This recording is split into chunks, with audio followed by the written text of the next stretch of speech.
जो हमारी महिला खिलाड़ी हैं, इनके साथ जो हुआ वो आपने देखा होगा, टीवी पे दिखाया गया, खून खौलता था उसको देख के, और ये मन करता था कि अभी जाके जो लोग इनको घसीट रहे हैं उनके साथ कुछ न कुछ कर दिया जाए।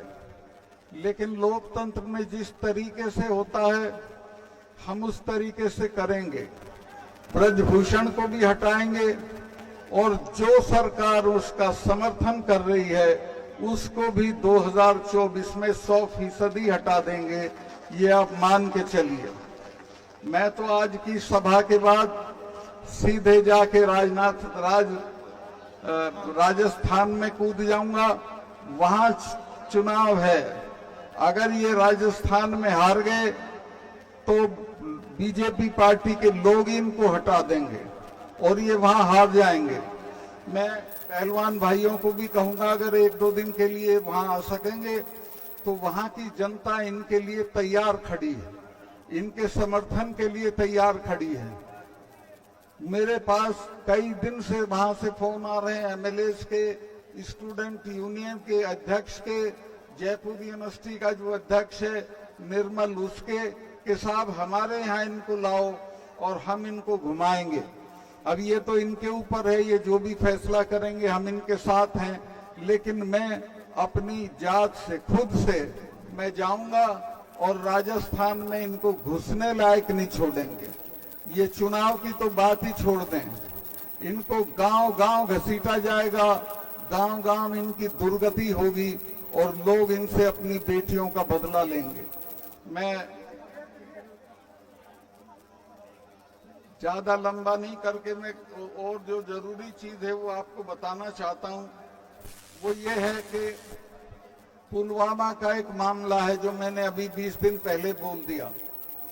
उसके बाद से मेरे जो कार्यकर्ता थे उन सब के यहाँ सीबीआई भेज दी इन्होंने। उन पे कुछ था नहीं, क्या निकलने वाला था, लेकिन वो इसलिए कि ये जो पुलवामा है इसमें हमारे 40 लड़के शहीद हुए और उनकी लाश पे खड़े होके इन्होंने चुनाव लड़ा। मैंने जब इनका फोन आया, ये शूटिंग करा रहे थे अपनी उसमें नेशनल कॉर्बेट पार्क में, और मुझे कहा प्रधानमंत्री जी ने कि सत्ताल भाई बताओ क्या हुआ। मैंने बताया कि साहब ऐसे ऐसे हुआ और हमारे 40 से ज्यादा नौजवान मारे गए और उसमें हमारी भी गलती रही। तो इन्होंने पूछा क्या, मैं कहा उन्होंने 5 जहाज मांगे थे, अगर वो 5 जहाज मिल जाते तो इनको सड़क से नहीं चलना पड़ता। तो मुझे प्रधानमंत्री जी ने कहा कि तुम अभी चुप रहो। मैं 2 चैनल को बोल चुका था। खैर उसके 25 मिनट बाद जो देश का नेशनल सिक्योरिटी एडवाइजर है, क्या नाम है उसका, अजीत डोभाल, वो मेरा क्लास फेलो भी रहा है लॉ में, फिर उसका फोन आया और उसने भी यही कहा कि मलिक साहब आप इस पे अभी मत बोलिए, चुप रहिए। मैं समझा शायद ये जांच करेंगे, आज तक उसकी जांच नहीं हुई और उसको पाकिस्तान की तरफ मोड़ के उस मुद्दे पे इन्होंने चुनाव लड़ा और जीता। मैं आपसे कहना चाहता हूं कि इस बार के चुनाव में पुलवामा याद दिला के इनको हम अपने शहीदों की आग में भस्म कर देंगे। इन्होंने जिस तरह हमारे बच्चों के साथ ज्यादती की, मेरे से मांग लेते 5 जहाज में गवर्नर था 15 मिनट में दिला देता, लेकिन उन्होंने होम मिनिस्ट्री से मांगे और होम मिनिस्ट्री ने उनको जहाज नहीं दिए और वो सब बच्चे शहीद हो गए। दूसरे, जब ये किसानों का आंदोलन चल रहा था तो आपको याद होगा 4 महीने तक कोई बातचीत किसानों के साथ नहीं हुई। मुझसे बर्दाश्त नहीं हुआ, मैं इस्तीफा अपनी जेब में रख के इनसे मिलने चला गया और मैंने जाके इनको कहा कि साहब ये 4 महीने से बैठे हैं, इनसे कोई बातचीत करके इसको किसी तरह सलटा लीजिए। तो बोले नहीं सत्पाल भाई ये चले जाएंगे।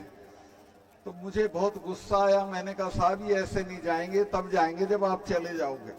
आप इनमें सिखों को नहीं जानते हो, सिखों के गुरु ने अपने 4 साहबजादे कटवा दिए थे लेकिन समझौता नहीं किया था। और ये जब ब्लू स्टार किया था मिसेस गांधी ने, उसके बाद 1 महीना मिसेस गांधी ने 1 महीने तक महामृत्युंजय का पाठ कराया था।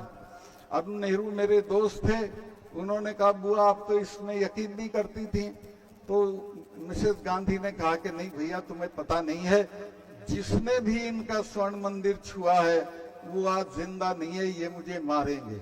और वो मारी गई, जनरल वैद्य मारे गए। तो मैं कहा साहब जिन कौमों से लड़ो उनके बारे में जान लो कि लड़ किन से रहे हो, और इनके साथ ये हमारे वाले हैं, ये तो 6 महीने लाल किले पे चढ़े रहते हैं। इन्होंने तो अकबर की कब्र खोद के उसका दाह संस्कार कर दिया था।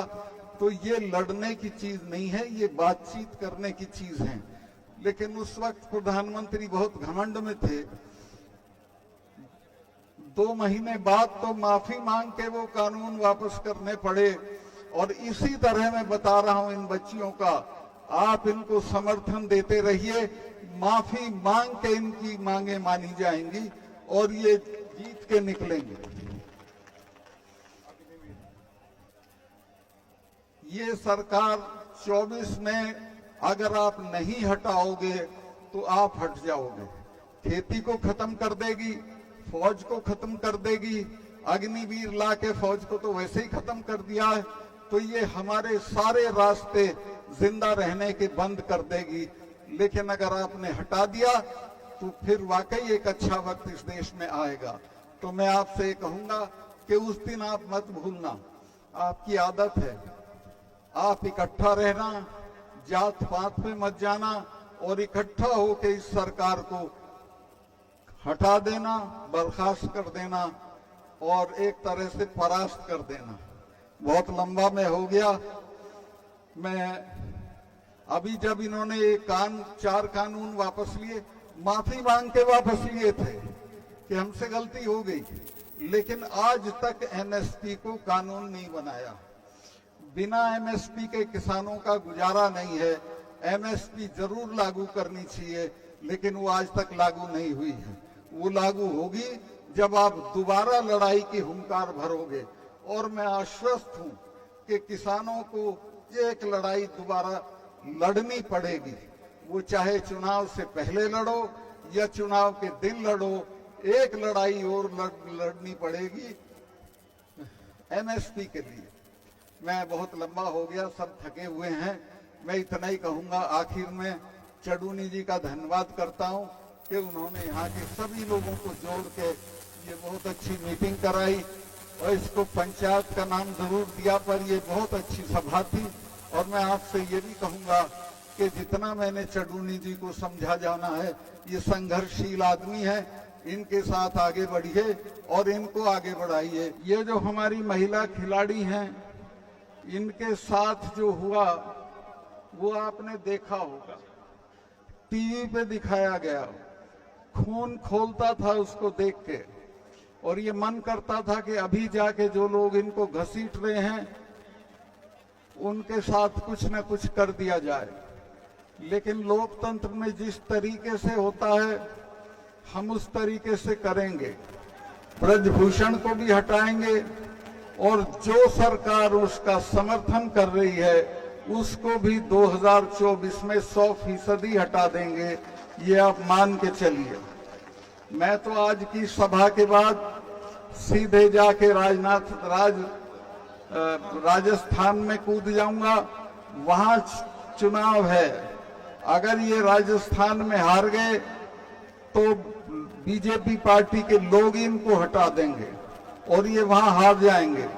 मैं पहलवान भाइयों को भी कहूंगा, अगर 1-2 दिन के लिए वहां आ सकेंगे तो वहां की जनता इनके लिए तैयार खड़ी है, इनके समर्थन के लिए तैयार खड़ी है। मेरे पास कई दिन से वहां से फोन आ रहे हैं एमएलए के, स्टूडेंट यूनियन के अध्यक्ष के, जयपुर यूनिवर्सिटी का जो अध्यक्ष है निर्मल, उसके कि साहब हमारे यहाँ इनको लाओ और हम इनको घुमाएंगे। अब ये तो इनके ऊपर है, ये जो भी फैसला करेंगे हम इनके साथ हैं।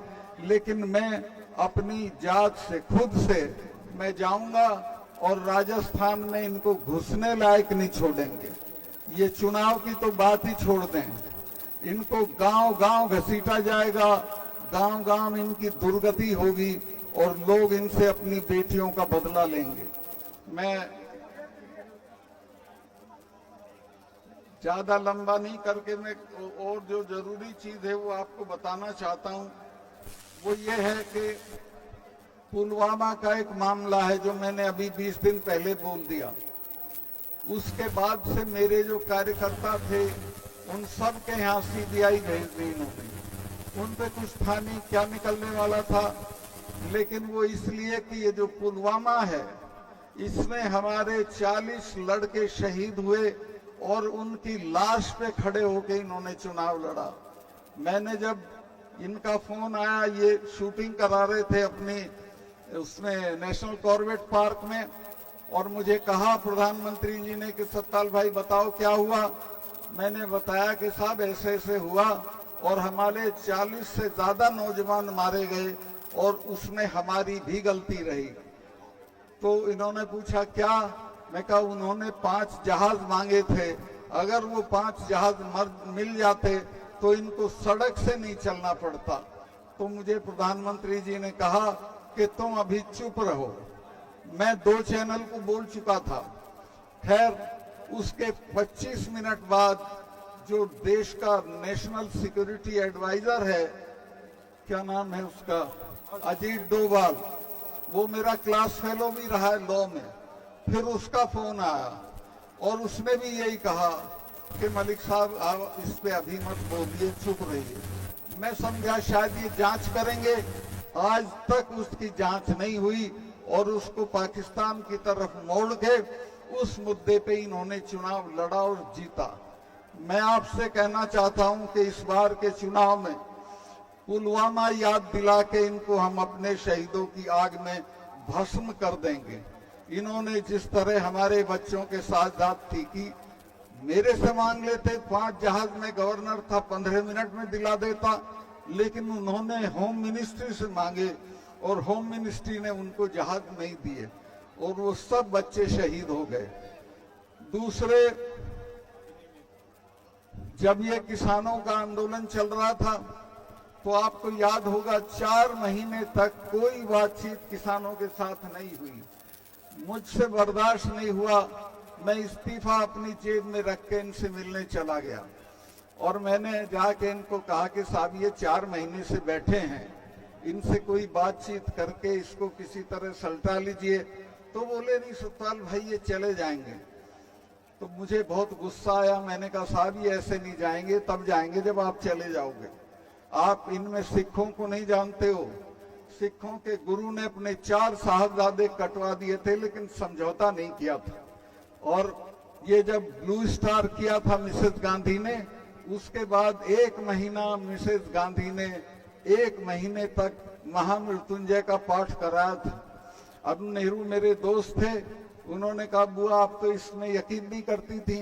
तो मिसेस गांधी ने कहा कि नहीं भैया तुम्हें पता नहीं है, जिसने भी इनका स्वर्ण मंदिर छुआ है वो आज जिंदा नहीं है, ये मुझे मारेंगे।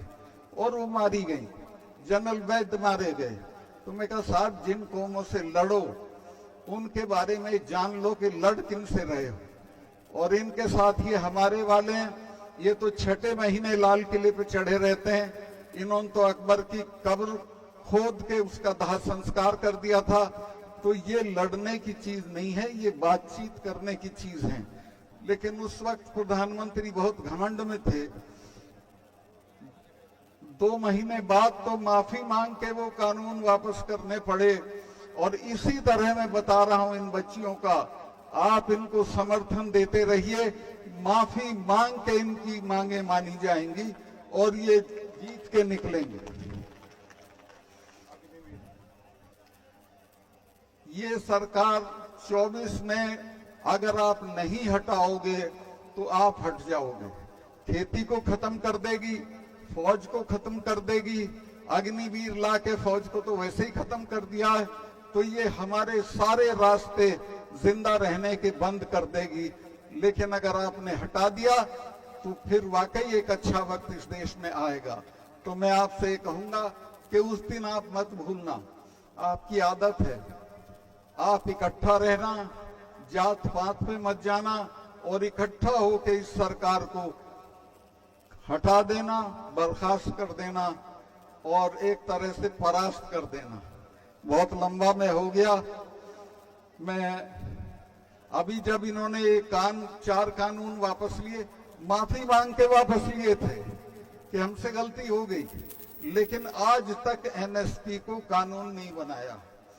बिना एमएसपी के किसानों का गुजारा नहीं है। एमएसपी जरूर लागू करनी चाहिए, लेकिन वो आज तक लागू नहीं हुई है। वो लागू होगी जब आप दोबारा लड़ाई की हुंकार भरोगे, और मैं आश्वस्त हूं कि किसानों को एक लड़ाई दोबारा लड़नी पड़ेगी। वो चाहे चुनाव से पहले लड़ो या चुनाव के दिन लड़ो, एक लड़ाई और लड़नी पड़ेगी एमएसपी के लिए।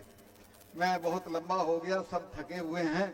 मैं इतना ही कहूंगा। आखिर में चडूनी जी का धन्यवाद करता हूं कि उन्होंने यहाँ के सभी लोगों को जोड़ के ये बहुत अच्छी मीटिंग कराई, और इसको पंचायत का नाम जरूर दिया, पर ये बहुत अच्छी सभा थी।